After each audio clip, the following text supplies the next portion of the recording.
ରାଉତ କୁ ପ୍ରଜ୍ଞା ଭଉଣୀ ଆପଣ କବିତା ପାଠ କରି ଆପଣଙ୍କର ବିବେକ ବାଣୀ ପାଠ କରି ସମସ୍ତଙ୍କୁ ମୋର ପ୍ରଣାମ। ଆଜିର ବିବେକବାଣୀ। ଅସ୍ତିତ୍ୱର ସମ୍ପୂର୍ଣ୍ଣ ରହସ୍ୟ ହେଉଛି ଭୟମୁକ୍ତ ରହିବା। ତୁମର କଣ ହେବ କେବେ ଭୟ କର ନାହିଁ, କାହା ଉପରେ ନିର୍ଭର କର ନାହିଁ। ଯେଉଁ କ୍ଷଣି ତୁମେ ସମସ୍ତ ସାହାଯ୍ୟକୁ ପ୍ରତ୍ୟାଖ୍ୟାନ କରିବ, ତୁମେ ମୁକ୍ତ ହେବ। ଧନ୍ୟବାଦ।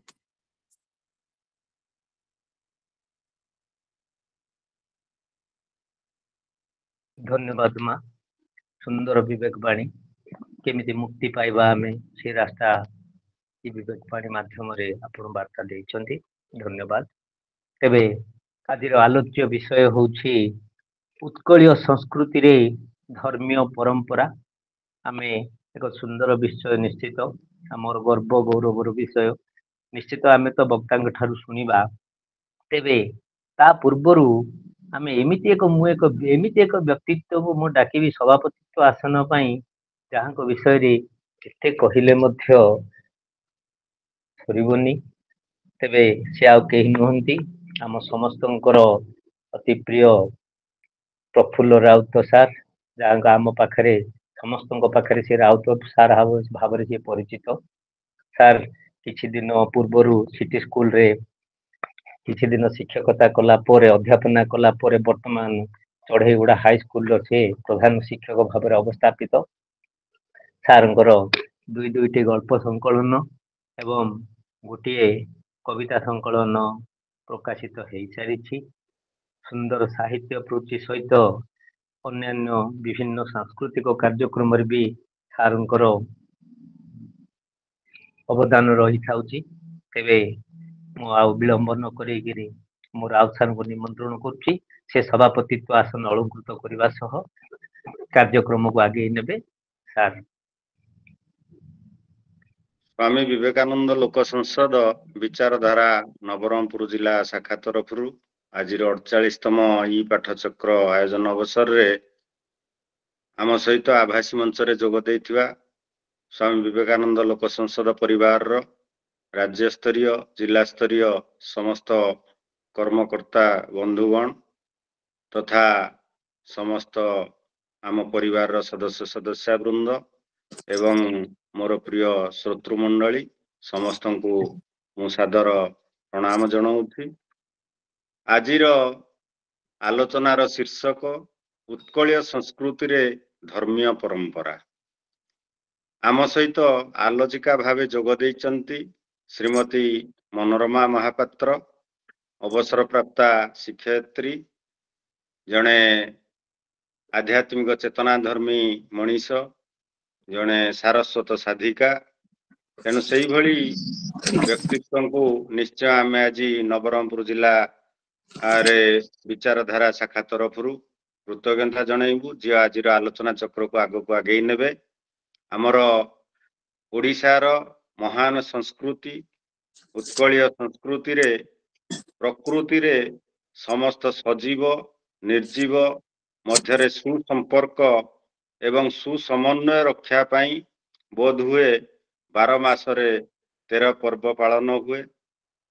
ମଣିଷର ଦେହ, ମନ ଏବଂ ଆତ୍ମାର କର୍ମ ଜଞ୍ଜାଳ ମଧ୍ୟରୁ ଟିକିଏ ବିରତି ପାଇବା ପାଇଁ, ଭିନ୍ନ ଏକ ଜୀବନ ଧାରା ନିର୍ବାହ ପାଇଁ ଧର୍ମୀୟ ପରମ୍ପରାରେ ପରିପୂର୍ଣ୍ଣ ଆମର ଏହି ମହାନ ଉତ୍କଳୀୟ ସଂସ୍କୃତି ମାନବର ଜୀବନଚର୍ଯ୍ୟାକୁ ଶୃଙ୍ଖଳିତ, ଶାନ୍ତିପୂର୍ଣ୍ଣ, ଆନନ୍ଦମୟ କରି ପ୍ରକୃତିର ପଞ୍ଚତତ୍ତ୍ୱ ପଶୁ ପକ୍ଷୀ ବୃକ୍ଷ ଲତା ସହ ଭାବର ଆଦାନ ପ୍ରଦାନ ସହ ନିଜର କର୍ମ ଇନ୍ଦ୍ରିୟ ଏବଂ ଜ୍ଞାନେନ୍ଦ୍ରିୟ ଗୁଡ଼ିକୁ ମାଲିକପଣରେ ଚଳେଇବା ପାଇଁ ବୋଧହୁଏ ଆମର ଏହି ଧର୍ମୀୟ ପରମ୍ପରାର ସୃଷ୍ଟି ଏବଂ ଏହି ପରମ୍ପରା ହେଉଛି ଗୋଟିଏ ମାଧ୍ୟମ। ଆମ ଧର୍ମୀୟ ପରମ୍ପରା, ଆମର ଧର୍ମୀୟ ଭାବନା, ଆମର ଧର୍ମୀୟ ରୀତିନୀତି, ଚାଲିଚଳନ, ଧର୍ମୀୟ ଚେତନାର ଖିଅ ଧରିବା ପ୍ରକୃତରେ ଏକ କଷ୍ଟକର ବ୍ୟାପାର। ତଥାପି ଏଇ ଯୋଉ ବ୍ୟାପକ ପରିସରର ଉତ୍କଳୀୟ ସଂସ୍କୃତିକୁ ଆମ ଆଗରେ ରଖିବା ପାଇଁ, ଆମ ଆଗରେ କିଛି ସେ ମଧ୍ୟରୁ ସାଉଁଟି ବକ୍ତବ୍ୟ ପ୍ରଦାନ କରିବା ପାଇଁ ଆମ ସହିତ ବକ୍ତା ଭାବେ ଯେଉଁ ଧର୍ମପରାୟଣା ଆଧ୍ୟାତ୍ମିକ ଚେତନା ଧର୍ମୀ ଶିକ୍ଷୟିତ୍ରୀ ଅବସରପ୍ରାପ୍ତା ଶିକ୍ଷୟିତ୍ରୀ ମହାଶୟା, ଯିଏ ଜଣେ ସାରସ୍ୱତ ସାଧିକା, ବହୁ ପୁସ୍ତକର ମଧ୍ୟ ରଚୟିତା, ଶ୍ରୀମତୀ ମନୋରମା ମହାପାତ୍ର ମହୋଦୟାଙ୍କୁ ମୁଁ ଅନୁରୋଧ କରିବି ଆଜିର ଉତ୍କଳୀୟ ସଂସ୍କୃତିର ଧର୍ମୀୟ ପରମ୍ପରା ଉପରେ ସେ ତାଙ୍କର ବକ୍ତବ୍ୟ ପ୍ରଦାନ କରିବେ। ମନୋରମା ଦିଦି। ଭାଇ, ଜୟ ଜଗନ୍ନାଥ, ଜୟ ଜଗନ୍ନାଥ, ଜୟ ଜଗନ୍ନାଥ। ନୀଳାଦ୍ରୁ ଶଙ୍ଖ ମଧ୍ୟେ ଶତଦଳ କମଳେ ରତ୍ନ ସିଂହାସନସ୍ଥଂ ସର୍ବାଳଙ୍କାର ଯୁକ୍ତଂ ନବଘନ ରୁଚିରଂ ସଂଯୁକ୍ତଂ ଚାଗ୍ରେ ଜନ ଭଦ୍ରାୟ ବାମଭାଗେ ରଥଚରଣ ଯୁକ୍ତ ବ୍ରହ୍ମରୁଦ୍ରେନ୍ଦ୍ର ବନ୍ୟଂ ଦେବାନାଂ ସାରମି ସଂସଜନ ପରିବୃତ୍ତಂ ବ୍ରହ୍ମଦାରୁ ସ୍ମରାମି ବ୍ରହ୍ମଦାରୁ ସ୍ମରାମି। ଜୟ ଜଗନ୍ନାଥ, ଜୟ ଜଗନ୍ନାଥ, ଜୟ ଜଗନ୍ନାଥ। ଶୁଭ ସନ୍ଧ୍ୟା, ଧନ୍ୟବାଦ। ଆଜିର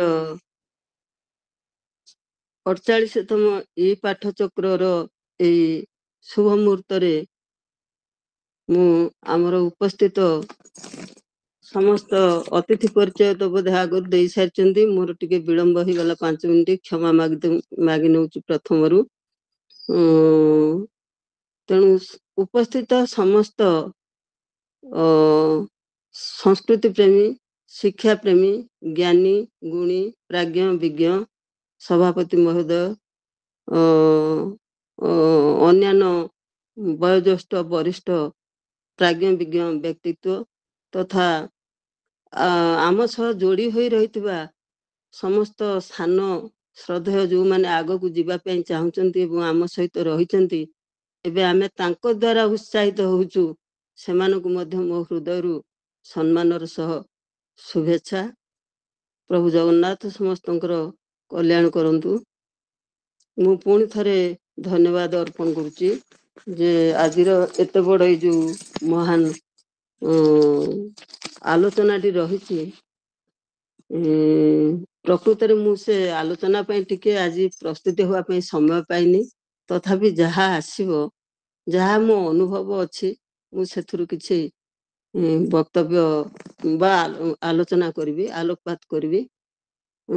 ନିଶ୍ଚିନ୍ତ ଏହା ଗୋଟେ ଆମ ପାଇଁ ଆଜିର ଆସରଟି ସୌଭାଗ୍ୟପୂର୍ଣ୍ଣ ଏଇଥିପାଇଁ ଯେ ଯେତେବେଳେ ଆମ ସଂସ୍କୃତିକୁ ପରମ୍ପରାକୁ ଡିଣ୍ଡିମ ପିଟୁଛନ୍ତି ଏସବୁ ଫମ୍ପା ନାଗେରା, ସେଇ ସମୟରେ ଆମ ସ୍ୱାମୀ ବିବେକାନନ୍ଦ ଲୋକ ସଂସଦ ଏଭଳି ଗୋଟେ ପ୍ରସଙ୍ଗ ବାଛିଛି ଯେ ଆମ ସଂସ୍କୃତି, ଆମ ଧର୍ମୀୟ ପରମ୍ପରା କାହିଁକି ଆମ ପାଇଁ ମହତ୍ୱପୂର୍ଣ୍ଣ।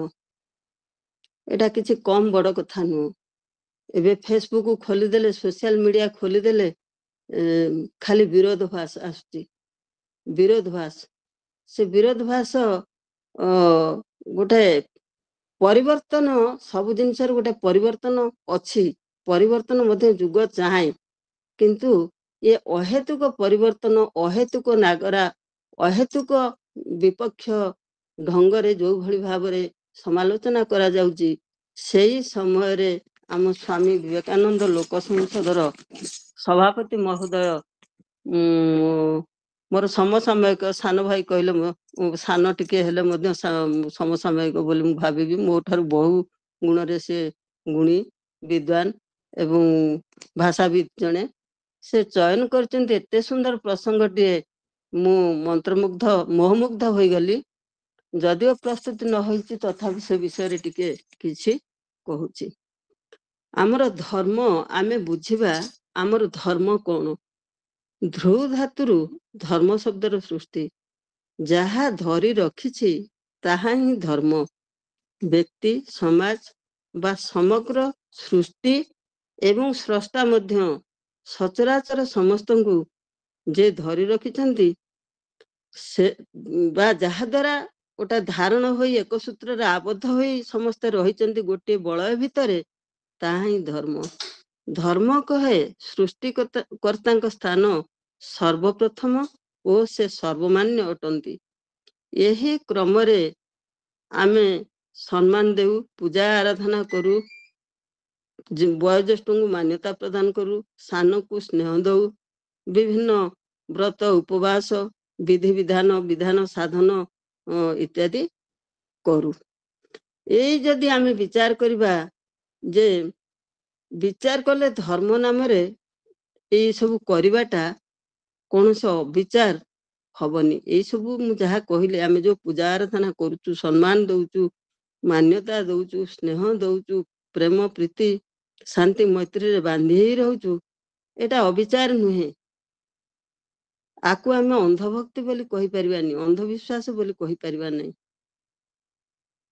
କିଛି ଅନ୍ଧଭକ୍ତି ଅଛି, ଅନ୍ଧବିଶ୍ୱାସ ଅଛି, ସେଥିରୁ ପରଦା ହଟିଛି ଏବଂ ଏଇ ଆଲୋଚନା କ୍ରମରେ ଯଦି କିଛି ଥାଏ ସେ ମଧ୍ୟ ସୁଧୁରିବ। ତେବେ ଧର୍ମ ହରିହାଟରେ ଖାଲି ଆନନ୍ଦ ଆଉ ଆନନ୍ଦ। ଆମର ଅଷ୍ଟପ୍ରହରୀ ସରିଗଲେ ଗୋଟେ ହରିହାଟ ହୁଏ। ସେଠି ହରିହାଟ ବୋଲେ ବିଭିନ୍ନ ପ୍ରକାର ପୁରାଣକୁ ସମସ୍ତେ ଧରିକି ଏକ ସାଙ୍ଗରେ ବସିକିରି ଗୋଟେ 15 ମିନିଟ୍ ପାଇଁ ହଉ କିମ୍ବା 20 ମିନିଟ୍ ପାଇଁ ହଉ, ଅଧଘଣ୍ଟା ହଉ, ତା ବସିକି ପଢନ୍ତି। ମୁଁ କେତେ ଥର ସେ ସୁଯୋଗ ପାଇଛି ସେ ହରିହାଟରେ ବସିକି ଧର୍ମ ଗ୍ରନ୍ଥ ପଢିବାର। ସେ ବେଳର ଆନନ୍ଦ ସତରେ ଦେହକୁ ପୁଲକିତ କରିଦିଏ। ଗୋଟେ ଅଦ୍ଭୁତ ଶିହରଣ ଖେଳିଯାଏ ମନରେ। ତାହେଲେ ଏବେ ସେଇ ଧର୍ମର ହରିହାଟରେ ଖାଲି ଆନନ୍ଦ ଆଉ ଆନନ୍ଦ। ହରିନାମେ କିରସ ଅଛି, ପାନ କଲା ଲୋକ ସିନା ଜାଣିଛି। ଯିଏ ସେ ଭିତରେ ବୁଡିଛି, ମଜିଛି, ସେ ହିଁ ତାର ସ୍ୱାଦ ଅନୁଭବ କରିପାରିବ। ତେବେ ସମସ୍ତ ଆବିଳତା, ସଙ୍କଟମୟ ସ୍ଥିତି ଓ ସନ୍ଦିକ୍ଷଣ ସମୟରେ ଏଇ ଧର୍ମ ରୂପକ ଆସ୍ଥା ଆମକୁ ଦିଗ୍ଦର୍ଶୀ କରାଏ, ଆମକୁ ଦିଗ୍ଦର୍ଶନ ଦିଏ, ଧୈର୍ଯ୍ୟ ଦିଏ। ହା ହୁତା ସମୟ ଦୁଃଖାଳୟ ମଧ୍ୟରେ ଆମକୁ ସ୍ଥିତପ୍ରଜ୍ଞ କରି ଗଢି ତୋଳେ। ଆଶାର ଆଲୋକ ଦେଖାଇ ସୁଖାଳୟର ଆନନ୍ଦମୟ ଧାମକୁ ଆମକୁ ନେଇଯାଇପାରେ ଏଇ ଧର୍ମ ପ୍ରତି ଆସ୍ଥା ଆଉ ବିଶ୍ୱାସ। ଆମେ ଗୋଟେ ଚକ୍ରବ୍ୟୁହ, ଗୋଟେ ସଂଘର୍ଷମୟ ବ୍ୟୁହ ଭିତରେ ଆମେ ପଡି ଯାଇଛେ। ଆମେ ଥଳକୂଳ ପାଇନି। ପ୍ରତ୍ୟେକ ମଣିଷ ଜୀବନରେ ଏମିତି ସମୟ ଆସିଥିବ ବୋଲି ମୁଁ ଭାବୁଛି ଯେ ଗୋଟେ ସମୟ ଆସେ ଆମେ ବହୁତ ହା ହୁତାଶ ଲାଗେ। କଣ ଲାଗେ? ସେତେବେଳେ ଆମକୁ ସନ୍ଦେହ ଲାଗେ, ଇଏ ଏଇଟା କଲା କି, ସେ ସେଇଟା କଲା କି, ସେ ଏଇଟି କଲା, ସେ ତା ଦ୍ୱାରା ହେଲା କି, ଆ ଦ୍ୱାରା ହେଲା କି। କିନ୍ତୁ ସେଇ ସମୟରେ ଆମେ ହଠାତ୍ ଗୋଟେ ସ୍ୱତଃପ୍ରତ ଭାବରେ ମନରୁ ଆସେ, ଉପରକୁ ହାତ ଟେକି ଦିଅ, ପ୍ରଭୁ ତୁମେ ହିଁ ଯାହା କରିବ। ଏଇଟା ହିଁ ହୁଏ। ତାହେଲେ ଏଇ ଧର୍ମୀୟ ଭାବନାଟା ଯଦି ଆମର ନଥାନ୍ତା, ସେଇ ସମୟରେ ସେ ଯୋଉ ଆବର୍ତ୍ତ, ସେ ଯୋଉ ଜଞ୍ଜାଳମୟ ଆବର୍ତ୍ତ, ମହାବେଶ ଆବର୍ତ୍ତ, ତା ଭିତରେ ଆମକୁ ଆସ୍ଥା କିଏ ଦିଅନ୍ତା? ଆମେ ଭରସା କୋଉଠି ପାଆନ୍ତୁ? ତେଣୁ ଧର୍ମ ଆମକୁ ସ୍ଥିତପ୍ରଜ୍ଞ କରେ, ଆଶାର ଆଲୋକ ଦେଖାଏ। କିଛି ଆମେ ମଣିଷ ମାତ୍ରେ ହିଁ ଆଶାବାଦୀ। ଏ ସମୟ ଚାଲିଯିବ, ଏ ରାତି ପାହିଯିବ, ଆଜିର ସମସ୍ୟା କାଲିକି ନଥିବ।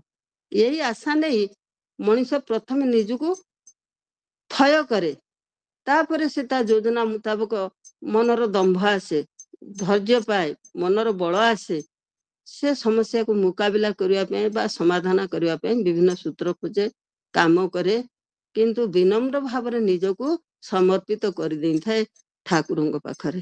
ତାମାନେ ଯୋଗ ଆଉ ଉଦ୍ଯୋଗ ଦିଟା ଅଛି। ଯେ ଭଗବାନ ସବୁ କରିଦେବେ ବୋଲି ତ ଆମେ ଆଉ ହାତ ଗୋଡ ବନ୍ଧି ବସିଲେ ହବନି, ଆମକୁ ମଧ୍ୟ ଉଦ୍ଯୋଗ କରିବାକୁ ପଡିବ। ଏହି ନ୍ୟାୟରେ ଏଇ ଭିତରେ ଆମର ଆହୁରି ଭାବନା ଆସେ, ଆତ୍ମସମୀକ୍ଷା ଆସେ। ମୋ ଦ୍ୱାରା କୋଉଠି ଭୁଲ ହେଇଗଲା କି? ମୋର ଆଚାର ବିଚାରରେ କୋଉଠି ଟିକେ ଭୁଲ ଭଟକା ହେଇଗଲା କି? ଯାହା ଫଳରେ ଆଜି ଏସବୁ ଘଟିଲା। ଆମେ ସଦାଚାରକୁ ଖୋଜୁ, ସେଇ ଭିତରେ ଆମେ ସଦାଚାରକୁ ଖୋଜୁ। ସଦାଚାର ଆମ ପାଖକୁ ଆଉଥରେ ଫେରିଆସେ। ଆମେ ଖୋଜୁ, ଆମକୁ ଆତ୍ମସମୀକ୍ଷା ଆମକୁ ସଦାଚାର ମଧ୍ୟରେ ବାନ୍ଧି ରଖେ।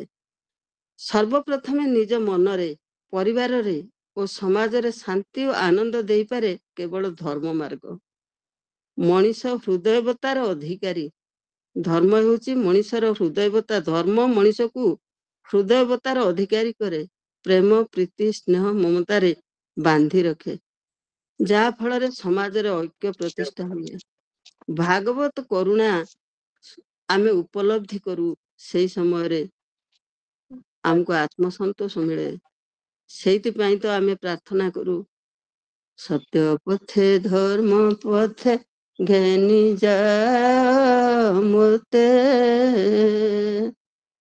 ଭସା ପରାଣ ମୋର ତବ ପ୍ରେମ ସ୍ରୋତେ, ପ୍ରଭୁ କରୁଣା ସାଗର।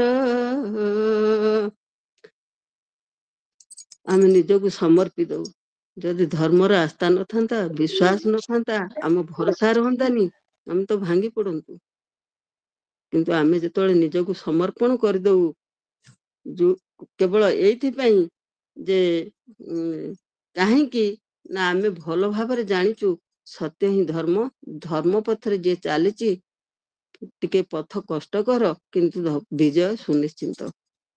ସେଇଥିପାଇଁ ତ କବିବର ରାଧାନାଥ ରାୟଙ୍କର ଆଜି ଗୋଟିଏ ପଦ ମୋର ମନେ ପଡୁଛି, ଧର୍ମ ଏକା ସିନା ମହତ ପଣିଆ, ଆଉ ସବୁ କଥା ଅଢେଇ ଦିନିଆ। ସେଇ ଧର୍ମକୁ ଆଧାର କରି ଧରାପୃଷ୍ଠରେ ଅବତାରୀ ମହାତ୍ମା ଓ ମହାପୁରୁଷ ଗଣ ବିଭିନ୍ନ ସମୟରେ ଭିନ୍ନ ଭିନ୍ନ ସମ୍ପ୍ରଦାୟକୁ ବିଭିନ୍ନ ମାର୍ଗରେ ପଥ ଦର୍ଶାଇଛନ୍ତି। ଧର୍ମ ବିଭିନ୍ନ, ଆମେ ଆଜି ବିଭିନ୍ନ ଧର୍ମ କଥା ସମସ୍ତେ ତ ଆମେ ଜାଣିଛେ, ଗୋଟେ ଗୋଟେ ସମ୍ପ୍ରଦାୟ ହେଇଛେ ଧର୍ମ ମାର୍ଗରେ। ଆମକୁ ତ ଏ ଧର୍ମାବଲମ୍ବୀ ଆମେ କହୁଛେ, ଏ ହିନ୍ଦୁ ମାନେ, ଇଏ ବୌଦ୍ଧ ଧର୍ମୀ, ଇଏ ଜୈନ ଧର୍ମୀ, ଏମାନେ ଖ୍ରୀଷ୍ଟିଆନ, ଏମାନେ ମୁସଲିମ। କିନ୍ତୁ ମୁଁ କହେ ଆମେ ସବୁ ଗୋଟେ ଗୋଟେ ସମ୍ପ୍ରଦାୟ।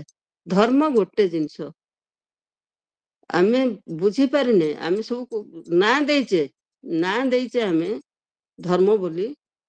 ହିନ୍ଦୁ ଧର୍ମ, ଇସଲାମ ଧର୍ମ, ଶିଖ ଖ୍ରୀଷ୍ଟିଆନ ଧର୍ମ, ଜୋରାଷ୍ଟ୍ର ଧର୍ମ, ଏମିତି କେତେ ଧର୍ମ ଅଛି, ବହୁତ ଧର୍ମ ଅଛି। କିନ୍ତୁ ଧର୍ମ ଗୋଟେ, ନା ଭିନ୍ନ।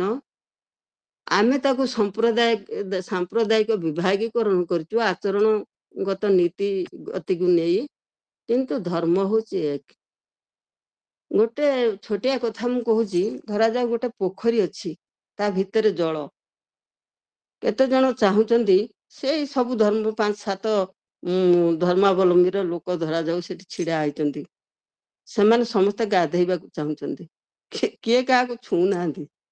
କିଏ କାହାର ଦେହରେ ପାଣି ପଡିଗଲେ ମାରା ହେଇଯିବାର ଭୟ ରହୁଛି। କିନ୍ତୁ ଅଲଗା ଅଲଗା ତୁଠ କରିକି ସମସ୍ତେ ଯାଉଛନ୍ତି କାହା ଭିତରକୁ? ପାଣି ଭିତରକୁ। ସେମିତି ଯିଏ ଯୋଉ ବାଟରେ ଯାଉ, ପଥ ଅନେକ, ରଥ ଏକ। ଯିଏ ଯୋଉ ପଥରେ ଯାଉ, ସେ ସେଇ ଜଳ ଭିତରକୁ ଗଲା, ସେ ଧର୍ମ ଭିତରକୁ ଗଲା। କିନ୍ତୁ ଏତିକି ଯଦି ଆମେ ଆଜି ବୁଝିପାରନ୍ତେ, ଆମ ଭିତରେ ଆଜି ସାମ୍ପ୍ରଦାୟିକ ଦଙ୍ଗା ବି ରହନ୍ତାନି। ସେ ଯାହା ହଉ, ସେ ପ୍ରସଙ୍ଗ ତ ଅଲଗା।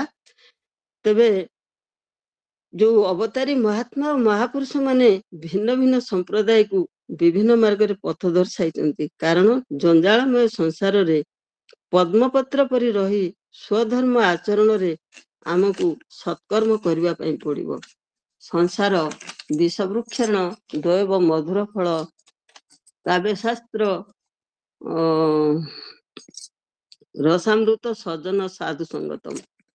ତେଣୁ ଯାହା ହେଲେ ବି ଏଇ ପୂଜା ବିଧି ଆରାଧନା ଆମର ଯୋଉ ଧର୍ମୀୟ ସଂସ୍କୃତି ପରମ୍ପରା ନାଁରେ ଆମ ସଂସ୍କୃତିକୁ ବାନ୍ଧି ରଖିଛି, ରୁଦ୍ଧିମନ୍ତ କରିଛି।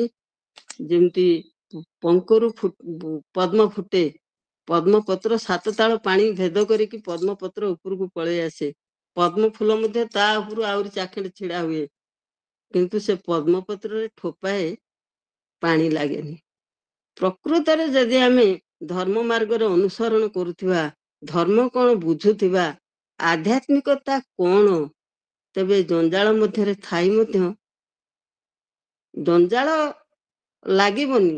ଯାହାକୁ ବି ଲାଗିଲା, ଯିଏ ଟିକେ ବ୍ୟତିବ୍ୟସ୍ତ ହେଲା, ଆମେ ତ ପ୍ରାୟ ସମସ୍ତେ ବ୍ୟତିବ୍ୟସ୍ତ ହେଇଯାଉ, କିନ୍ତୁ ଯଦି ଆସ୍ଥା ଭରସା ଠିକ ଥିବ, ତେବେ ସେ ବିଚଳିତ ହବନି।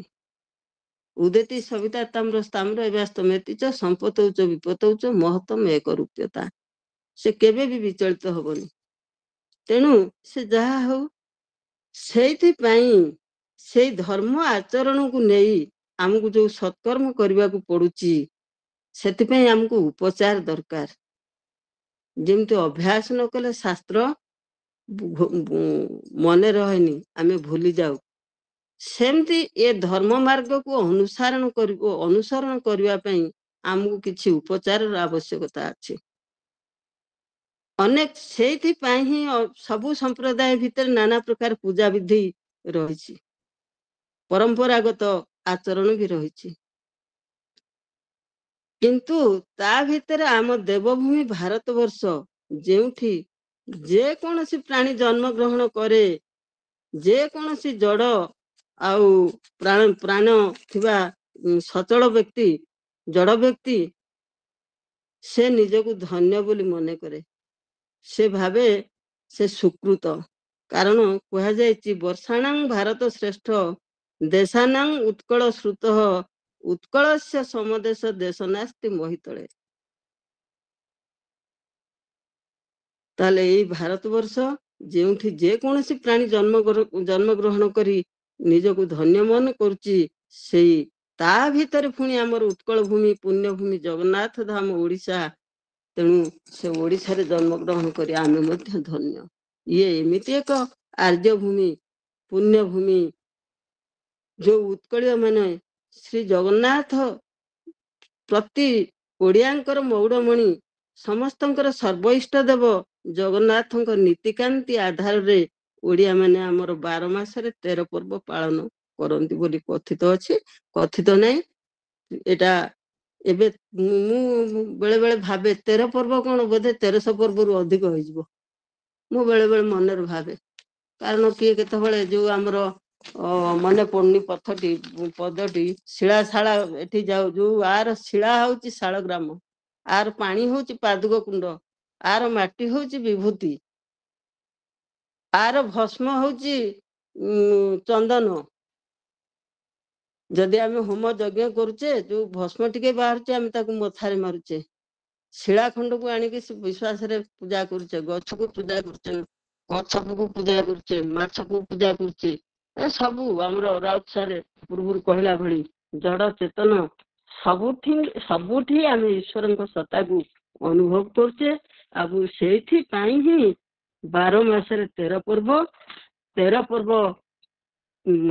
ପର୍ବ ବାଦ ଆହୁରି 64ଟି ମୁଁ ଗୋଟେ ସମ୍ବାଦ ପତ୍ରରେ ପଢିଥିଲି, ମୋର ମନେ ପଡୁଛି 64ଟି ଉପପର୍ବ ବି ଅଛି। ସେ ବିଷୟରେ ମୁଁ ସଠିକ ଜାଣିନି, କିନ୍ତୁ ମୁଁ ପଢିଛି ସମ୍ବାଦ ପତ୍ରରେ ଭଲ କି 64ଟି ଉପପର୍ବ ଅଛି। ତାପରେ ଆମେ ତ ସମସ୍ତେ ଅନୁଭବ କରୁଥିବେ, ଆକୁ ବି ଅସ୍ୱୀକାର କରିପାରିବାନି। କିଏ ଚାନ୍ଦ ପୂଜା କଲାଣି ତ କିଏ ଚତୁର୍ଦ୍ଦଶୀ ପୂଜା କଲାଣି, କିଏ ଆଜି ବୁଧେଇ ଓଷା କଲାଣି, ଶେଳ ପୁଆ ଧରିକି ତ କିଏ ମାଟି ପୂଜା କଲାଣି, କିଏ ଯାଇ କୋଉ ପାହାଡରେ ପୂଜା କଲାଣି, କିଏ ନାଗ ଦେବତାଙ୍କୁ ପୂଜା କଲାଣି, କିଏ ନାଗୁଣୀକି ପୂଜା କଲାଣି, କିଏ କଣ କଲାଣି। କେତେ ପ୍ରକାର ପୂଜା, ଏଇଟାକୁ ବି ଆମେ ଅସ୍ୱୀକାର କରିପାରିବାନି। ଇଏ ଏମିତି ଏକ ଆମ ଜନ୍ମଭୂମି, ଏମିତି ଏକ ପବିତ୍ର ଭୂମି, ପ୍ରଥମେ ଯୋଉଠି ଆର୍ଯ୍ୟ ଅନାର୍ଯ୍ୟଙ୍କର ସୁସମ୍ବୋଧରେ ଏହାର ସଂସ୍କୃତି ହୋଇଛି ରୁଦ୍ଧିମନ୍ତ, କେବଳ ଧର୍ମକୁ ଆଧାର କରି, ପୂଜା ବିଧିକୁ ଆଧାର କରି। ଆମେ ସମସ୍ତେ ଜାଣୁ ଜଗନ୍ନାଥ ହଉଛନ୍ତି ଶବର ମାନଙ୍କର ଦେବତା। ଶବର ରାଜା ବିଶ୍ୱାବସୁ ନୀଳମାଧବଙ୍କୁ ପୂଜା କରୁଥିଲେ। ସେଇ ନୀଳମାଧବଙ୍କ ଇଚ୍ଛାରେ ସେ ଅଦୃଶ୍ୟ ହେଇ ପୁଣି ଜଗନ୍ନାଥ ଧାମରେ ଆସି ଦାରୁ ବିଗ୍ରହ ରୂପେ ସେ ନାଭି ପଦ୍ମକୁ ଧରି ପୂଜା ପାଉଛନ୍ତି। ସେ କେମିତି ନିର୍ମିତ ହେଲା ସେ କଥା ଆହୁରି ଗୋଟେ ପ୍ରସଙ୍ଗ ହବ। କିନ୍ତୁ ଆମେ ସବୁ ଜାଣୁ ପ୍ରଭୁ ଜଗନ୍ନାଥ ହଉଛନ୍ତି ଶବର ଦେବତା।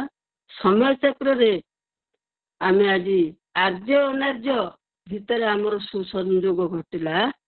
ସେଇ ସମୟ ଚକ୍ରରେ ଆଜି ପୁଣି ଏତେ ଗୋଟେ ଅଗ୍ରଗତି ବେଗରେ ଧାଇଁଛି ସମୟ ଯେ ଆଜି କେବଳ 2 ସମ୍ପ୍ରଦାୟ କଥାକୁ ବାଦ ଦେଇ ଆଜି ବିଭିନ୍ନ ସମ୍ପ୍ରଦାୟ ଏକ ହେବାକୁ ବସିଲେଣି। ବିଶ୍ୱ ଭାତୃତ୍ୱର କଥା ଆସିଲାଣି। ଯେବେ ବିଶ୍ୱ ଭାତୃତ୍ୱରେ ବନ୍ଧନରେ ଆବଦ୍ଧ ହେବାକୁ ବସିଛନ୍ତି ସମଗ୍ର ବିଶ୍ୱବାସୀ, ତେଣୁ ଦେଶବାସୀରୁ ବିଭିନ୍ନ ସମ୍ପ୍ରଦାୟ ମାନେ ଆମ ଦେଶକୁ ଆସୁଛନ୍ତି, ଆମ ରାଜ୍ୟ ବା ବାହାରକୁ, ଆମ ରାଜ୍ୟ ଦେଶ ବାହାରକୁ ଆମ ଲୋକମାନେ ମଧ୍ୟ ଯାଉଛନ୍ତି, ଯାହା ଫଳରେ ଆମ ସଂସ୍କୃତି ଆମ ପୂଜା ବିଧିରେ ପ୍ରଚଳନ ହଉଛି। ଆମେ ମଧ୍ୟ ବାହାର ସଂସ୍କୃତିର ପୂଜା ବିଧିକୁ କିଛି ମାତ୍ରାରେ ଅନୁସରଣ କରୁଛୁ। ସମସ୍ତଙ୍କ ଭିତରେ ଗୋଟେ ଭାଇଚାରାର ସମନ୍ୱୟରେ ଆମେ ସବୁ ବାନ୍ଧି ରହିଛୁ। ଆମେ ମଧ୍ୟ ଏଇ ଭିତରେ କିଛି ସମସ୍ୟା ବି ଉପଲବ୍ଧି କରୁଛୁ ନିଜ ନିଜର ଅସ୍ମିତାକୁ ନେଇ। ଆମ ନିଜ ଅସ୍ମିତା ଯୋଉଠି ପୂର୍ଣ୍ଣ ହେଲା ଭଳି ଆମକୁ ଲାଗୁଛି, ସମସ୍ତଙ୍କ ଭିତରେ ସେଠି ଗୋଟେ କିଛି ନା କିଛି ଅଘଟଣ ଘଟୁଛି, ସମସ୍ୟା ମୁଣ୍ଡ ଟେକୁଛି। ଏଠି ଏସବୁର ଆଲୋଚନା ପରିସରଭୁକ୍ତ ନୁହେଁ। ତେବେ ଆମ ଉତ୍କଳୀୟ ସଂସ୍କୃତିର ଧର୍ମୀୟ ପରମ୍ପରାକୁ ନେଇ ଆମେ ଏଠି କିଛି ଆଲୋକପାତ କରିବା। ପରମ୍ପରା କ'ଣ? ପ୍ରଥମେ ଆମର ପରମ୍ପରା କ'ଣ? ତ ଆମେ ସମସ୍ତେ ଜାଣିଛେ ଯେ ଆମେ ଯେକୌଣସି ବର୍ଗର ହେଲେ ମଧ୍ୟ ଗୋଟେ ଆମର ଗୋତ୍ରକୁ ନେଇକରି ଆମର ପୁରୁଷାନୁକ୍ରମେ ଆମର ଉତ୍ତର ପୁରୁଷ ସବୁ ଗଢ଼ି ଚାଲିଛି ଗୋତ୍ରୀୟ ପରମ୍ପରାରେ। କିଏ କାଶ୍ୟପ ଗୋତ୍ର, କିଏ କଶ୍ୟପ ଗୋତ୍ର, କିଏ କ'ଣ। ସେଇ ଗୋତ୍ର ସମାନ ଗୋତ୍ରୀୟ ପରମ୍ପରାରେ ଆମ ଘର କଥା ପ୍ରଥମେ ଯିବା, ଆମ ପରିବାରର କଥା। ସେଇ ଗୋତ୍ରୀୟ ପରମ୍ପରାରେ ଆମର ଏଇ ପୂଜାବିଧି ଆମର ଘରେ ଅଛି, ତାଙ୍କର ଏଇ ପୂଜାବିଧି ତାଙ୍କର ଘରେ ଅଛି, ତାଙ୍କର ସେ ପୂଜାବିଧି ସେଗୁଡ଼ାକ ଅଛି, ସେ ସବୁ ରହୁଛି ଏବଂ ପରମ୍ପରା କ୍ରମେ ସେ ସବୁ ପୂଜା ମଧ୍ୟ ଚାଲିଛି। ଯଦି ମାସ ଉପରକୁ ଯିବା, ଆମର ଗୋଟାଏ ସମୂହ ଦିଗକୁ ଯିବା, ସମୂହ ଦିଗରେ ଆମର ବିଶିଷ୍ଟ ପର୍ବମାନ ଯେଉଁ ରହୁଛି, ରଜ ପର୍ବ, ଦୀପାବଳି, ଦଶହରା, ଗଣେଶ ପୂଜା, ମକର, ଦୋଳ, ଏସବୁ ସମୂହ ପର୍ବରେ ଆମେ ସମସ୍ତେ ସାମିଲ ହେଉଛେ ଏବଂ ପରମ୍ପରା କ୍ରମେ ଆମେ ତାକୁ ପାଳନ କରୁଛେ। କିନ୍ତୁ ପରମ୍ପରା ନାମରେ କିଛି ଭୁଲ ଭଟକା ବି ରହୁଛି। ଏଠି ଗୋଟେ ଛୋଟିଆ କଥାଟିଏ ଖାଲି ମୁଁ କହୁଛି। ଜଣେ ଋଷି ଧ୍ୟାନ କରୁଥିଲେ, ସେ ମନେ ପଡ଼ିଯାଉଛି ଆମର ସମ୍ବାଦ ସାହିତ୍ୟକରର ଯେଉଁ ଗପ ସଂକଳନରୁ କଥା ଶତକରୁ ପଢ଼ିଥିଲି ଗପଟି। ପରମ୍ପରା ଯେ ଆମର ସବୁଟା ଆମ ପାଇଁ ସ୍ପୃହଣୀୟ ସେଇଟା ଠିକ ନୁହଁ, କିନ୍ତୁ ବହୁମାତ୍ରାରେ ସ୍ପୃହଣୀୟ। ଯଦି କିଛି ତା ଭିତରେ ଅତି ଆମକୁ କଷ୍ଟ ଦଉଛି, ଅତି ଆମକୁ ସାଧନ ବିଧାନ କରିବାକୁ ପଡୁଛି। ଆଜିକାଲି ସମସ୍ତେ କର୍ମଜୀବୀ ମହିଳା, ପୁରୁଷ ଲୋକ କର୍ମଜୀବୀ, ସେ ସାଧନ ବିଧାନରେ ରହିପାରୁନାହାନ୍ତି। ସେ ନ ଖାଇକି ଜଣେ ପଳେଇ ଯାଉଛି, ସେ ସେମିତି ରହୁଛି, କାହାକୁ ଛୁଉଁନି, କାହାକୁ କରୁନି, ଯାହାଫଳରେ ବେମାରର ଶିକାର ହଉଛି। ସେଇ ସବୁ ସ୍ଥଳରେ ପରମ୍ପରାକୁ ମଧ୍ୟ ଆମେ କିଛି ମାତ୍ରାରେ ପରିବର୍ତ୍ତନ କରିପାରିବା। କାରଣ ସବୁଠୁ ବଡ଼ ଶୁଦ୍ଧି ହେଲା ଚିତ୍ତଶୁଦ୍ଧି, ଆତ୍ମଶୁଦ୍ଧି। ସେ ଛୋଟିଆ କାହାଣୀଟି ଯୋଉ କହୁଥିଲି, ଜଣେ ଋଷି ଧ୍ୟାନ ମଗ୍ନ ଥିଲେ, ତାଙ୍କର ଭିଡିଓ ବନ୍ଦ କରନ୍ତୁ। ସମୟ ହେଇଗଲା। Hello hello. ନାଇଁ ନାଇଁ, କୁହନ୍ତୁ କୁହନ୍ତୁ କୁହନ୍ତୁ, ସମୟ ଚାଲିଛି, କୁହନ୍ତୁ କୁହନ୍ତୁ, ଅଛି ସମୟ ଅଛି, କୁହନ୍ତୁ। ନାଇଁ, ଅନ୍ୟ ଜଣଙ୍କୁ ଭିଡିଓ ବନ୍ଦ କରିବା ପାଇଁ କହିଲେ ସାର୍। ହଁ, ଧ୍ୟାନ କରୁଥିଲେ। ଏଇ ସମୟରେ ଗୋଟେ ବିଲେଇଟେ କୋଉଠୁ ଆସିକି ପଶିଗଲା ତାଙ୍କ ପାଖକୁ। ସେ ମିଆଁ ମିଆଁ ଚେଁ ଚେଁ କରିକି ସେ ତାଙ୍କର ସମିଧ କାଠ ଫାଟ ଇଆଡ଼େ ସିଆଡ଼େ ମୁହଁ ମାଇଲା, କୋଉଠି ଝାଡ଼ା କଲା, ପରିସ୍ରା କଲା। ଋଷି ବିରକ୍ତ ହେଲେ। ଋଷି ଲୋକ ତ ସେ ଆତ୍ମସଂଯମୀ ଲୋକ, କ୍ରୋଧ କଲେନି, ତାକୁ ଘୋଡ଼େଇ ଦିଅନ୍ତି। ସେ ପୁଣି ଆସେ, ଟିକେ କହନ୍ତି ବାହାରେ ତାକୁ ନେଇ ଖାଇବାକୁ ଦେଇଦିଅ, କ୍ଷୀର ଘିଅ, ସେ ଖାଇଦେବ। ତାକୁ ବାହାର କରିଦିଅ, ସେ କିନ୍ତୁ ଜୀବନି ଆସି ବସିଲା। ହେଲେ ଋଷି ତ ରାଗିବେନି, କ୍ରୋଧ କରିବେନି। ତାଙ୍କ ଶିଷ୍ୟକୁ କହିଲେ, ସେ ବିଲେଇଟାକୁ ବାନ୍ଧି ପକା ତ ସେପଟେ। ସେ ବିଲେଇଟାକୁ ବାନ୍ଧି ପକେଇଲେ। ତାପରେ ସେ ଋଷି ଥାନ୍ତି, ତାଙ୍କ ଶିଷ୍ୟ ଥାନ୍ତି, ଆହୁରି ଶିଷ୍ୟମାନେ ଗୋଟେ ଗୋଟେ ନୂଆ ନୂଆ ଶିଷ୍ୟ ଆସୁଛନ୍ତି, ତାଙ୍କୁ ଗୁରୁ ରୂପେ ବରଣ କରି ସେଠି ଶାସ୍ତ୍ର ଅଧ୍ୟୟନ କରୁଥାନ୍ତି, ଯାଗଯଜ୍ଞ ଶିଖୁଥାନ୍ତି। ସେମାନେ ଦେଖିଲେ ବିଲେଇଟେ ବନ୍ଧା ହେଇଛି। ସେଠୁ ସେ ଋଷି ତାଙ୍କର ଯୋଉ ପ୍ରଥମ ଶିଷ୍ୟ ଥିଲେ, ତାଙ୍କୁ କ'ଣ କଲେ, ତାଙ୍କର ବୟସ ହେଇଯାଇଥିଲା, ସେ ମହାପ୍ରାଣ କଲେ। ତାଙ୍କ ପ୍ରଥମ ଶିଷ୍ୟଟି କ'ଣ କଲେ, ଆଶ୍ରମର ଦାୟିତ୍ୱ ନେଲେ। ସେ ସେମିତି ଋଷିଙ୍କ ମାର୍ଗରେ ଆଶ୍ରମ ପରିଚାଳନା କଲେ। ବିଲେଇଟି ସେମିତି ବନ୍ଧା ହେଇଥାଏ, ତାକୁ ଖାଇବାକୁ ପିଇବାକୁ ଦିଆ ହେଇଥାଏ। ପ୍ରଥମ ଶିଷ୍ୟଟି ମରିଗଲେ, ତାପରର ଶିଷ୍ୟକୁ ତାଙ୍କୁ ଦାୟିତ୍ୱ ଦେଇଦେଲେ। ସେ ଯେତେବେଳେ ତୃତୀୟ ଶିଷ୍ୟକୁ ଦାୟିତ୍ୱ ଦେଇଦେଲେ, ସେଇ ଭିତରେ କ'ଣ କଲେ, ବିଲେଇଟି ମରିଗଲା। ତୃତୀୟ ଶିଷ୍ୟଟି ଜାଣିନି ଯେ ବିଲେଇଟିକୁ ସେ କାହିଁକି ବାନ୍ଧିଥିଲେ, ଏମାନେ ମଧ୍ୟ କହିନାହାନ୍ତି। ତୃତୀୟ ଶିଷ୍ୟଟି ଭାବିଲା ଯେ ଇଏ ଆଶ୍ରମର ବୋଧେ ଗୋଟେ ପରମ୍ପରା, ଏଇ ବିଲେଇଟାକୁ ବାନ୍ଧିବା। ସେଠୁ ସେ କୁଆଡୁ କୁଆଡୁ ଗୋଟେ ବିଲେଇ ଛୁଆଟେ ଖୋଜିକି ଆଣିକି ସେଠି ବାନ୍ଧିଲା। ଏଟା ଗୋଟେ କଥା ସତ କରି ମୁଁ ପଢିଥିଲି। କିନ୍ତୁ ଯଦି ଏଇ ମାର୍ଗରେ ଆମେ ନ ବୁଝିକିରି ଯଦି କିଛି ପରମ୍ପରାକୁ ଆପଣେଇବା ତାହେଲେ ଆମେ ଟିକେ ହଇରାଣ ହବା। ତେଣୁ ଆମ ଅସୁବିଧାକୁ ସମୟକୁ ଆଖି ଆଗରେ ରଖି କିଛି ପରମ୍ପରାକୁ ମଧ୍ୟ ଆମେ ପରିବର୍ତ୍ତନ କରିପାରିବା, କିନ୍ତୁ ତାକୁ ଉପେକ୍ଷିତ କରିପାରିବାନି, ତାକୁ ମାର୍ଜିତ କରିବା, ଉପେକ୍ଷିତ କରିପାରିବାନି। କାରଣ ସେ ହଉଛି ଆମର ଅସ୍ମିତା। କ'ଣ କଲେ ଭଲ ହବ? ଏଇଠି ଦେଖାଯାଉ ଯୋଉ ଭକ୍ତି, ଟିକେ ଗୋଟେ ଛୋଟିଆ ଉଦାହରଣ ମୁଁ ଦଉଛି। ଏଇଟା ତ ଗୋଟେ ବ୍ୟାପକ ପରିସର, କୁଆଡେ କୁଆଡେ ପଳଉଛି ମନର ଭାଷା। ଆମର ଆଦିବାସୀ ମାନଙ୍କର ହଉ କି ଆମମାନଙ୍କ ସମ୍ପ୍ରଦାୟର ହଉ, ଯୋଉ ବଳି ପ୍ରଥା ଗୋଟେ ରହିଛି, ଯେ ବଳି ଦେଲେ ଆମେ ଗୋଟେ ପଶୁ ପକ୍ଷୀଙ୍କି ବଳି ଦେଇଦେଲେ ଦେବଦେବୀ ଖୁସି ହେଇଯିବେ। ଯେ ଆମେ ଏ ଯୁଗର ଲୋକ, ଆମେ ଏ ଏରିଆର ଲୋକ, ଯଦି ଆମ ମନରେ ଏ ମାନସିକତା ରହିବ ତ ଅତି ଲଜ୍ଜାର କଥା। କିନ୍ତୁ ଆଦିବାସୀ ସମ୍ପ୍ରଦାୟର ଲୋକ, ସେମାନେ ଯୋଉଠି ସେତେବେଳେ ଶିକ୍ଷା ନଥିଲା, ସଭ୍ୟତା ନଥିଲା, କିଛି ଜାଣିନଥିଲେ, ସେମାନେ କ'ଣ କରୁଥିଲେ? ତାଙ୍କର ପୂଜା ହେଲା ମାନେ ଦିଶାରି ଆସୁଥିଲା, ଆଗ ଝୁଣା ଦୀପ, ଆଗ ବଳି ମଦ, ତାପରେ ଯାଇ ଯୋଉ କାମ। ତାଙ୍କର ଭକ୍ତି ଅଛି, କିନ୍ତୁ ସେ ଭକ୍ତିର ଜ୍ଞାନ ନାହିଁ।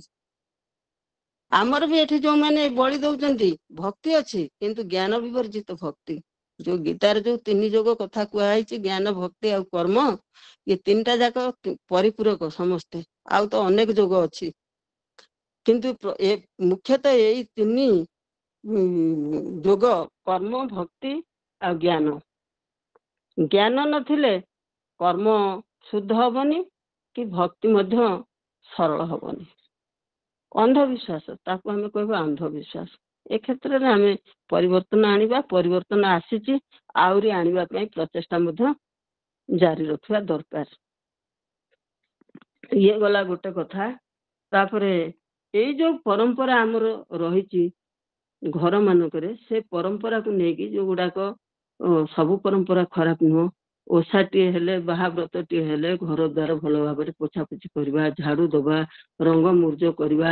ଗୋଟାଏ ସେଦିନ ସମସ୍ତେ ଆମେ ଅନୁଭବ କରୁ, ଘରଟି ତମର ଯେତେ ସଜେଇକି ତମେ ରଖିଥାଅ, କାଠ, ଫୁଲ, ଫୁଲଦାନୀ ଅମୁକ ସମକରେ, କିନ୍ତୁ ସେଦିନ ଯଦି ଟିକେ ଭଲ କି ଆଉ ଟିକେ ପୋଛାପୋଛି ହେଇଯାଇଛି, ଝୋଟି ମୁର୍ଜ ଚିତା ଟିକେ ପଡିଛି, ଦୁଆରେ ଗୋବର ପାଣି ଟିକେ ପଡିଛି, ଝୁଣା ଫୁଲ ଦୀପର ବାସ ଆସୁଛି, ଆଳତି କର୍ପୂର ବାସ ଆସୁଛି, ଯେମିତି ସତିକି ଲାଗେ ଆମେ ଯେମିତି ଗୋଟେ ଧର୍ମ, ଗୋଟେ ମନ୍ଦିର ଭିତରେ ଅଛୁ।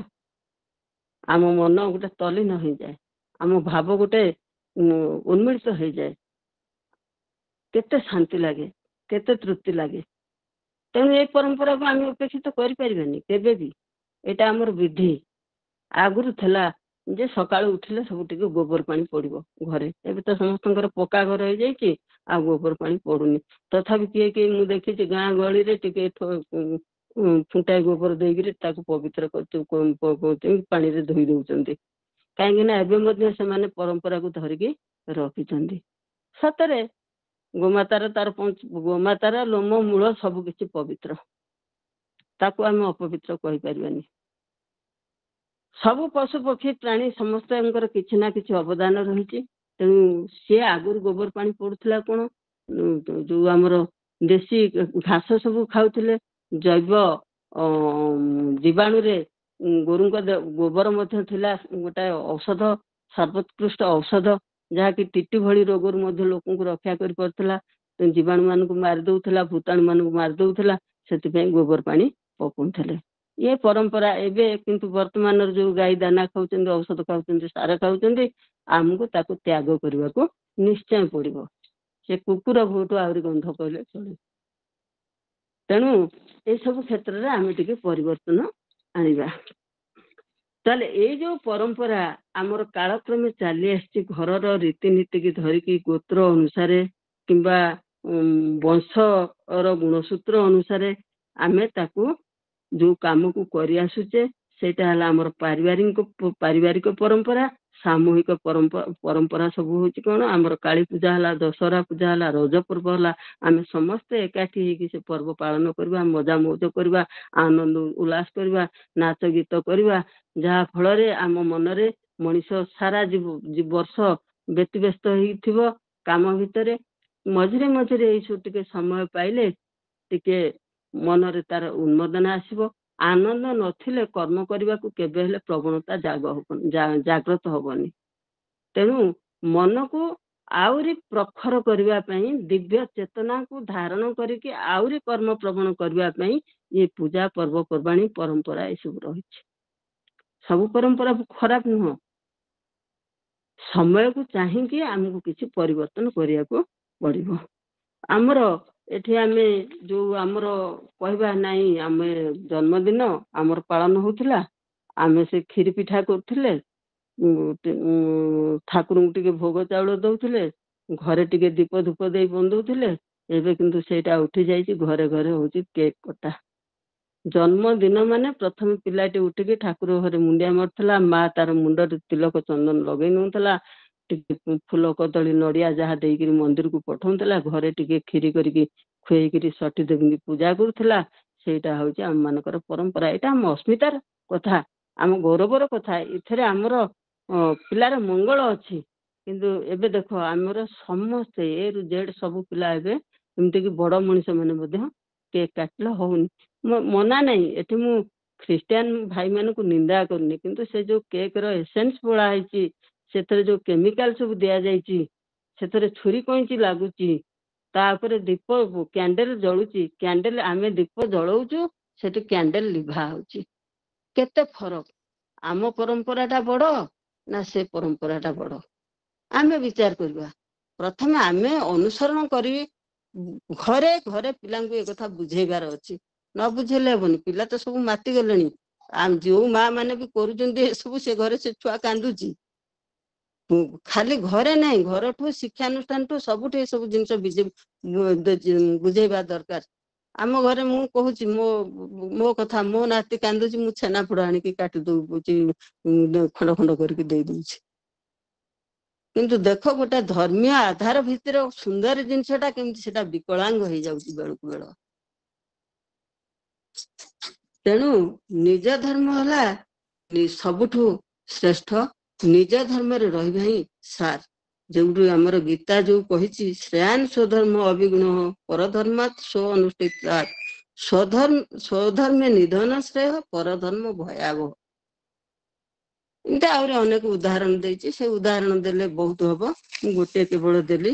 ତେବେ ଆମର ଏବେ ଆସିବା, ଆମର ପର୍ବପର୍ବାଣୀ 12 ମାସର 13 ପର୍ବପର୍ବାଣୀ କଣ ନା, ଆମେ ପ୍ରଥମେ ଦେଖିବା, ଆମେ ଉଠୁ ଉଠୁ ମା ବସୁମତୀକୁ ପ୍ରଣାମ କରୁଛେ, ନିଜ ପାଦକୁ ନିଜ ହାତକୁ ଦେଖୁଛେ, ଜଗନ୍ନାଥଙ୍କୁ ପ୍ରଣାମ କରୁଛେ, କି ଯିଏ ଯାହାର ଇଷ୍ଟ ଦେବୀଙ୍କୁ ପ୍ରଣାମ କରିକି, ଧରିତ୍ରୀ ମାତାକୁ ପ୍ରଣାମ କରିକି ପାଦ ତଳେ ଥୋଇକିରି ଯାଇକି ମୁହଁ ଧୋଉଛି, ଗାଧୋଉଛି, ଗାଧେଇକି ଆସିକି ସୂର୍ଯ୍ୟଙ୍କୁ ଅର୍ଘ୍ୟ ଦେବା ହେଲା ଆମର ପ୍ରତ୍ୟେକ ବର୍ଗର ଲୋକଙ୍କର ଗୋଟେ ନୀତିଦିନିଆ କର୍ତ୍ତବ୍ୟ।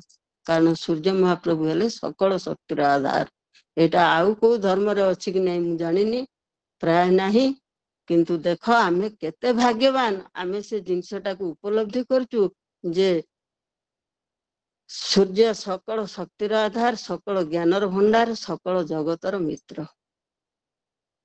କିଛି ସମୟ ଆମେ ମୁହଁ ଉପରକୁ, କାନ୍ଧରେ ପଡିବ ଓଦା ଗାମୁଛା, ଉପରକୁ ମୁହଁ ଟେକିକି କଅଁଳ ସୂର୍ଯ୍ୟ କିରଣକୁ ଆମେ ଶରୀରକୁ ନବା, ଯାହାକି ଶରୀର ଆମର ପୁଷ୍ଟ ହବ, ବିଭିନ୍ନ ରୋଗରୁ ଆମେ ମୁକ୍ତି ପାଇବା, ଆମ ଦେହର କାନ୍ତି ବଢିବ, ଆମ ମନର ଶକ୍ତି ବଢିବ। କେତେ ସୁନ୍ଦର ଏ କଥା। ତାପରେ ପଞ୍ଚଦେବଙ୍କୁ ପୂଜା, ଗଣେ ନାରାୟଣ ରୁଦ୍ର ଅମ୍ବିକ ଭାସ୍କର ଯଥା, ଏଇ ଯୋଉ ପଞ୍ଚଦେବଙ୍କୁ ପୂଜା କରିକି ଏମିତି ଆମର ଏଇ ଭାବରେ ଗଛ ଲତା, ମାଟି ପଥର, ସରୋବର, ନଦ ନଦୀ, ସାଗର, ସୂର୍ଯ୍ୟ ଚନ୍ଦ୍ର ବରୁଣ, ବିଭିନ୍ନ ପଶୁ ପକ୍ଷୀ ଆଦିଙ୍କର ମଧ୍ୟ ପୂଜା ବିଧି ରହିଛି। କାରଣ ଏସବୁ କଣ ନା, ଏସବୁଙ୍କ ସହିତ ଆମ ଜୀବନ ପୁରା ଜଡିତ। ଏସବୁ ସହ ଆମେ ପଞ୍ଚଭୂତରେ ସଂଲଗ୍ନ। ପଞ୍ଚତତ୍ଵ ଶୁଦ୍ଧି ପାଇଁ ଆମର ଆଗରୁ ବୈଦିକ ସଭ୍ୟତା ଯୁଗରୁ ମୁନି ଋଷି ମାନେ ଗାୟତ୍ରୀ ମନ୍ତ୍ର ପଢୁଥିଲେ। ପ୍ରଭାତରୁ ସକାଳୁ ହେଲା ମାନେ ତ୍ରିସନ୍ଧ୍ୟା 3 ବାର ଗାୟତ୍ରୀ ମନ୍ତ୍ର ସେମାନେ ଜପ କରୁଥିଲେ, ଯେ କେବଳ ପଞ୍ଚଭୂତ ଶୁଦ୍ଧି ହବ, ପଞ୍ଚତତ୍ଵ ଶୁଦ୍ଧି ହବ। ପଞ୍ଚତତ୍ଵ ଆମେ ତ ମନ୍ତ୍ର ପଢିଲୁ, ପଞ୍ଚଭୂତ ତତ୍ଵଟା କେମିତି ସିଆଡେ କେମିତି ଶୁଦ୍ଧି ହେଇଯିବ? ନା, ଆମେ ଯେତେବେଳେ ମନ୍ତ୍ର ପଢିକି ଆଗ ନିଜ ମନକୁ ଶୁଦ୍ଧ କରିବା, ସେତେବେଳେ ଆମ ମନ କହିବ ନା ଏ ଗଛଟିକୁ କାଟିବିନି, ଏ ଗଛ ମୋର ମା, ମୋର ଦିବ୍ୟ ବିଚାର ଆସିବ। ଏ ମନଟା ଯେତେବେଳେ ମୋର ପାଣିକି ଗୋଳିଆ କରିବାକୁ ଯିବି, ଏ ମନ ଆସିବ ନା ଏ ପାଣି ମତେ ପିଉଛି, ପାଣି ମୋର ନଦୀ ମାତୃକା, ଇଏ ହେଲା ମୋର ମା, ଆକୁ ମୁଁ ଖରାପ କରିବିନି, ଆ ମୁହଁ ବନ୍ଦ କରିବିନି, ଆ ବାଲି ବୋହିବିନି, ବାଲି ମାଫିଆ ହେବିନି। ଆମ ଚେତନା ଆମକୁ ଅଟକେଇବ। ଆମେ ଆକାଶକୁ ମନ ଇଚ୍ଛା ବାଣ ଫୁଟେଇଦବୁ, ମନ ଇଚ୍ଛା ଧୂଳି ଧୂଆଁ ଛାଡିଦବୁ। ସେତେବେଳେ ଆମ ମନ କହିବ ନାଇଁ, ଏ ବାୟୁ ହଉଛି ଆମର ଗୋଟେ ନା ପଞ୍ଚତତ୍ଵର ଗୋଟେ ଶକ୍ତି, ତାକୁ ମଧ୍ୟ ଆମେ ପୂଜା କରିବୁ। ପୂଜା ବୋଇଲେ କଣ? ଧୂପ ଦୀପ ଦେଇ ଖାଲି ପୂଜା କରିଦେଲେ ହବ? ତାର ଶୁଦ୍ଧତା ଦରକାର, ତାର ଶୌଚତା ଦରକାର, ତାର ପରିମଳତା ଦରକାର। କିନ୍ତୁ ଆଜି ଆମ ମନର ଶୌଚ ପରିମଳର ଅଭାବ ବୋଲି ଆଜି ସାରା ଜଗତ ହେଇଯାଇଛି ଅପରିଷ୍କାର। ଆମେ କୋଉଠି ପରିମଳତା ଲକ୍ଷ୍ୟ କରୁ ନାହୁଁ, ତାକୁ ଅପରିଷ୍କୃତ କରି କରି ବଢେଇ ବଢେଇ ଚାଲିଛୁ। ବାତ୍ୟା ଆସୁଛି, ସୁନାମି ଆସୁଛି, ତଥାପି ମଣିଷ ହେଜୁନାହିଁ କି ଚିନ୍ତା କରୁନାହିଁ। ଯୁଦ୍ଧ ଚାଲୁଛି, ପାଣିରେ ଯୁଦ୍ଧ ଜାହାଜ ବୁଡୁଛି, କ୍ଷେପଣାସ୍ତ୍ର ଫିଙ୍ଗା ହଉଛି, ଯେତେ ଆବର୍ଜନା ସବୁ ସମୁଦ୍ର ବକ୍ଷରେ ପଡୁଛି, ବାୟୁମଣ୍ଡଳ ଦୂଷିତ ହଉଛି। ଏଇ ଗାୟତ୍ରୀ ମନ୍ତ୍ରର ଏତେ ଶକ୍ତି ଅଛି, ଯଦି ପ୍ରକୃତରେ ଆମେ ତାକୁ ହୃଦୟରେ ଧାରଣ କରିବା, ଆମ ଚିନ୍ତା ଆଉ ଚେତନାର ଚେତନାର ଉଦ୍ରେକ ହବ, ଆମ ଚିନ୍ତା ସୁଚିନ୍ତାର ରୂପ ନବ, ଆମ ଭାବ ଦିବ୍ୟ ଭାବ ହବ। ଏଇଭଳି କାମ କରିବାକୁ ଆମକୁ ପ୍ରବର୍ତ୍ତାଇବ ନାହିଁ। ଯୋଉମାନେ ବୈଜ୍ଞାନିକ ମାନେ ଆମର, ଟିକେ ମନେ ପଡିଗଲା ମୋର ଡକ୍ଟର ଅଶୋକ ମହାପାତ୍ର, ଗୋଟେ ଦେଖୁଥିଲି ୟୁଟ୍ୟୁବ ସିରିଏଲ, ସେ କହିଲେ ମୁଁ ରୋଗୀ ସେବା କଲା ବେଳେ ମଧ୍ୟ ମୁଁ ଗାୟତ୍ରୀ ମନ୍ତ୍ର ପାଠ କରେ। ଆଉ ବିଭିନ୍ନ ରୋଗୀଙ୍କୁ କୁହେ, ତମେ ଯୋଉମାନେ ଟିକେ ଭଲ ହେଇଯାଆନ୍ତି, ତମେ ଯାଅ ସବୁଦିନ ସନ୍ଧ୍ୟାରେ ଗାୟତ୍ରୀ ମନ୍ତ୍ର ପାଠ କର। ଦେଖ କେତେ ବଡ କଥା। ସେ ଜଣେ ଏତେ ବଡ ଡାକ୍ତର, ଯିଏ ଜଗା ବଳିଆଙ୍କର ଯୋଡା ମୁଣ୍ଡ ଶିଶୁଙ୍କୁ ଅଲଗା କରିଥିଲେ, ଯୋଉ ଡାକ୍ତର ଅଶୋକ ମହାପାତ୍ର। ଗାୟତ୍ରୀ ମନ୍ତ୍ର ଗୋଟେ ଆମେ ଆଜି, ଆମକୁ ପଢିବାକୁ ସମୟ ନାହିଁ, ଆମେ ଆଜି ଦୌଡୁଛୁ ଧନ ପଛରେ। କେମିତି ରାତିରେ ସ୍ୱପ୍ନ ଥବ, କେମିତି ଉଠିଲେ କୋଉ କାମ କରିବି, ମୁଣ୍ଡରେ ନକ୍ସା ହେଇକି ଲେଖା ହେଇଯାଇଥିବ, ଅଙ୍କା ହେଇଯାଇଥିବ, ମୁହଁ ଧୋଇଲ ତ ଖାଅ କି ନ ଖାଅ ଦୌଡ। ଏଇ ହେଇଛି ଆମର ଜୀବନ ଶୈଳୀ। ତାପରେ ଏବେ କିନ୍ତୁ ସବୁ ପରିବର୍ତ୍ତନ ହେଇଛି। ପରିବର୍ତ୍ତନ ସତ୍ତ୍ୱେ ମଧ୍ୟ, ଯାହା ଆଉ ଧନ୍ୟବାଦ ଏଠି ମୁଁ କହୁଛି, ମାତୃଶକ୍ତି, ଘରର ମା ମାନେ ଅଛନ୍ତି। କିଛି ବହୁ ମା ମାନେ କିଛି ଉଗ୍ର ହେଇଯାଇଛନ୍ତି, ହୁଏତ ଏ ଭିତରୁ ବାହାରି ଯାଇଛନ୍ତି, କିନ୍ତୁ ତଥାପି ମା ମାନେ ଅଛନ୍ତି, ସେ 12 ମାସର 13 ପର୍ବକୁ ପାଳନ ବିଧି ଅନୁସାରେ ଧରି ରଖିଛନ୍ତି। ଆମେ ସମସ୍ତେ ଜାଣିଛୁ, ଆମର ଜଗନ୍ନାଥ ସଂସ୍କୃତି, ଜଗନ୍ନାଥ ଚେତନା, ଜଗନ୍ନାଥ ରୀତିନୀତି ଅନୁଯାୟୀ ଆମର 12 ମାସର 13 ପର୍ବ ପାଳନ କରାଯାଏ। ଯୋଉ ଫାଲଗୁନ ଦୋଳ ଦଶମୀ ଆସେ, ସେଇ ଦୋଳ ଦଶମୀ ଦିନ ଆମର ନୂଆ ପାଞ୍ଜି ପଢା ହୁଏ। ନୂଆ ପାଞ୍ଜି ଅନୁସାରେ ଫାଲଗୁନ ମାସରୁ ଆମର ପୂଜା ବିଧି ସବୁ ନୂଆ ତାଲିକାରେ ପ୍ରକାଶ ପାଏ। ଫାଲଗୁନ ମାସରେ ଦିଦି ଆମର ସମୟ ହେଇଗଲା। ହଁ, ଝୁଲଣ ପୂର୍ଣ୍ଣମୀ, ଚୈତ୍ର ମାସରେ ମଙ୍ଗଳା ମା ପୂଜା, ବୈଶାଖ ମାସରେ ଚନ୍ଦନ ଯାତ୍ରା, ଅକ୍ଷିମୁଠି ଅନୁକୂଳ, ଜ୍ୟେଷ୍ଠ ମାସର ସାବିତ୍ରୀ ବ୍ରତ ସ୍ନାନ ପୂର୍ଣ୍ଣମୀ, ଆଷାଢ ମାସର ହରିଶୟନ ଏକାଦଶୀ, ଉଠିବେ ଏବେ କାର୍ତ୍ତିକ ମାସରେ ଆମର ଉତ୍ଥାନ ଦେବୋତ୍ଥାନ ଏକାଦଶୀ। ଏଇଟା ହଉଛି କଣ ନା ମହାଯୋଗ ସମୟ। ମହାଯୋଗ ସମୟ ଯୋଗ ନିଦ୍ରାର ସମୟ। ବିଷ୍ଣୁଙ୍କର ଯୋଗ ନିଦ୍ରାର କଣ ନା ସମସ୍ତଙ୍କୁ ସେ ସର୍ବମାନ୍ୟ ସର୍ବଶକ୍ତିମାନ ହେଲେ ମଧ୍ୟ ସେ ମଧ୍ୟ 4 ମାସ ଶୟନ କରନ୍ତି। କାହିଁକି ନା ସେ ପୁଣି ଛାଡି ଦିଅନ୍ତି ସୃଷ୍ଟିକି, ସେ ପୁଣି ଗୋଟେ ଦିବ୍ୟ ଭାବ ନେଇକି, ସେ ସମୟରେ ଆମର ସବୁ ପୂଜା ବିଧି, ଭଲ ମନ୍ଦ, ଶୁଭ ଅନୁକୂଳ କାମ ସବୁ ବନ୍ଦ ଥାଏ। ଦେବୋତ୍ଥାନ ଏକାଦଶୀ ସଇଲେ ମାର୍ଗଶିରରୁ ଆରମ୍ଭ ହୁଏ। ମାନେ ଏସବୁ ଆ ଭିତରର ରହସ୍ୟ ବହୁତ ଅଛି। ରଜ ପର୍ବ, ମିଥୁନ ସଂକ୍ରାନ୍ତି, ଆମେ ଜାଣିଛେ ମିଥୁନ ସଂକ୍ରାନ୍ତିର ବଡ ପର୍ବ କଣ ନା ବନ, ଗିରି, ହସ୍ତୀ, ଏଇ ସବୁ ମାତୃଶକ୍ତିର ଜୟଗାନ ପାଇଁ। ଯୋଉଠି ତମେ ଦେଖ, ଯୋଉ ମାସର ଯୋଉ ପର୍ବକୁ ତମେ ଦେଖ, ସେଠି ଶକ୍ତି ପୂଜାର ବୈଶିଷ୍ଟ୍ୟତା ବେଶୀ ରହିଛି। କାରଣ ଏଇ ଧରା ଅବତରଣର ଭାର ମାତୃଜାତି ଉପରେ, ପୁରୁଷ ତାର ସହାୟକ, ଦୁଇ ଜଣ ଉଭୟ ପରସ୍ପର ପରିପୂରକ। କିନ୍ତୁ ଶିଶୁଟିଏ ଜନ୍ମ କରିଦେଲା ପରେ ତାକୁ ଦାଣ୍ଡରେ